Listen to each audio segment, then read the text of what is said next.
और बड़ी खबर आ रही है, राजधानी दिल्ली के स्कूलों में बम की धमकी दी गई है। सेंट थॉमस स्कूल को बम से उड़ाने की धमकी दी गई है। इसके अलावा वसंत वैली स्कूल को भी धमकी मिली है। फिलहाल पुलिस की तरफ से जांच पड़ताल की जा रही है। हालांकि अभी तक कुछ संदिग्ध नहीं मिला है, लेकिन बम स्क्वाड की टीम भी मौके पर मौजूद है।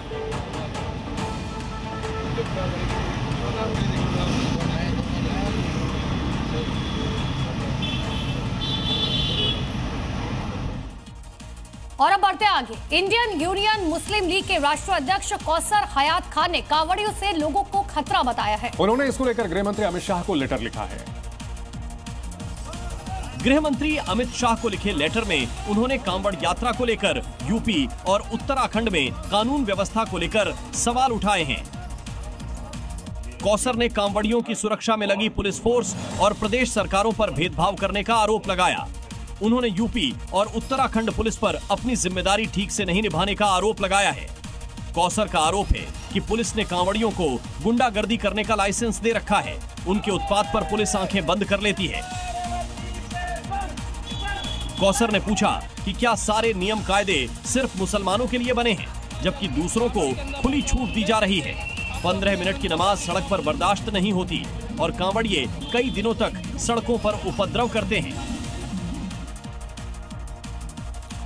और बड़ी खबर आ रही है, राजधानी दिल्ली के जगतपुरी इलाके से जहां पर आग लगने की खबर है। घर के अंदर 2 लोगों की मौके पर मौत हो गई। घर में फंसे हुए 6 लोगों को सुरक्षित बाहर निकाल लिया गया है। जगतपुरी के गोविंदपुरी इलाके में यह आग लगी है। घर में पावर बैंक बनाने का काम किया जाता था। आग लगने की वजह हालांकि अभी साफ नहीं हो पाई है, लेकिन भीषण हादसा हुआ है दिल्ली के जगतपुरी इलाके में। उत्तराखंड के स्कूलों में होने वाली प्रार्थना सभा में श्रीमद् भगवद गीता के श्लोक पढ़ाए जाएंगे। शिक्षा विभाग ने इस संबंध में स्कूलों को निर्देश जारी किया है। उत्तराखंड के सरकारी स्कूलों में होने वाली प्रार्थना सभा में श्रीमद् भगवद गीता के श्लोक गूंजेंगे। हर दिन एक श्लोक को पढ़ाने और सुनाने के बाद छात्रों को उसका अर्थ भी समझाया जाएगा। साथ ही वैज्ञानिक दृष्टिकोण की जानकारी भी दी जाएगी। सीएम पुष्कर सिंह धामी के आदेश पर शिक्षा विभाग ने सभी स्कूलों में प्रार्थना सभा में हर दिन कम से कम एक श्लोक अर्थ के साथ छात्र छात्राओं को सुनाए जाने के निर्देश दिए हैं, जिसके बाद से श्रीमद् भगवद गीता और रामायण को राज्य पाठ्यचर्या की रूपरेखा में शामिल कर लिया गया है।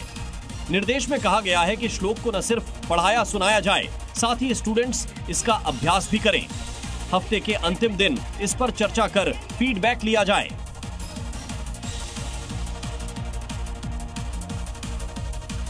आइए आपको दिखाते हैं देश की 5 बड़ी खबरें। पीएम नरेंद्र मोदी 18 जुलाई को पश्चिम बंगाल के दौरे पर जाएंगे। इस दौरान पीएम मोदी बंगाल में चुनाव प्रचार का शंखनाद करेंगे। अपने इस दौरे पर 18 जुलाई को पीएम मोदी बंगाल के दुर्गापुर में एक जनसभा को संबोधित करेंगे, जिसमें वो कई बड़ी घोषणाएं कर सकते हैं। साथ ही बंगाल को एक बड़ी सौगात दे सकते हैं। डिजिटल इंडिया के सामान्य सेवा केंद्र यानी सीएससी के 16 साल पूरे हो चुके हैं और इसी को लेकर गृह मंत्री अमित शाह आज दिल्ली के यशोभूमि में डिजिटल सशक्तिकरण के कार्यक्रम का उद्घाटन करेंगे। इस कार्यक्रम में केंद्रीय मंत्री अश्विनी वैष्णव और जितिन प्रसाद भी शामिल होंगे।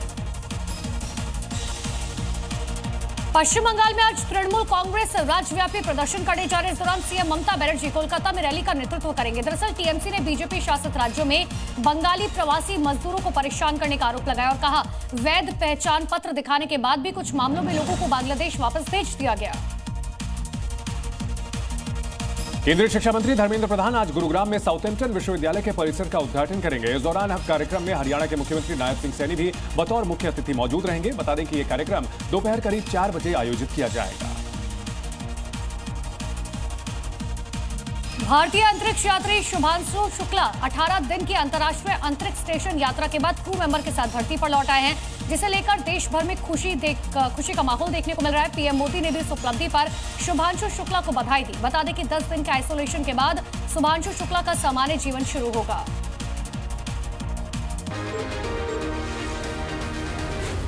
जी न्यूज़।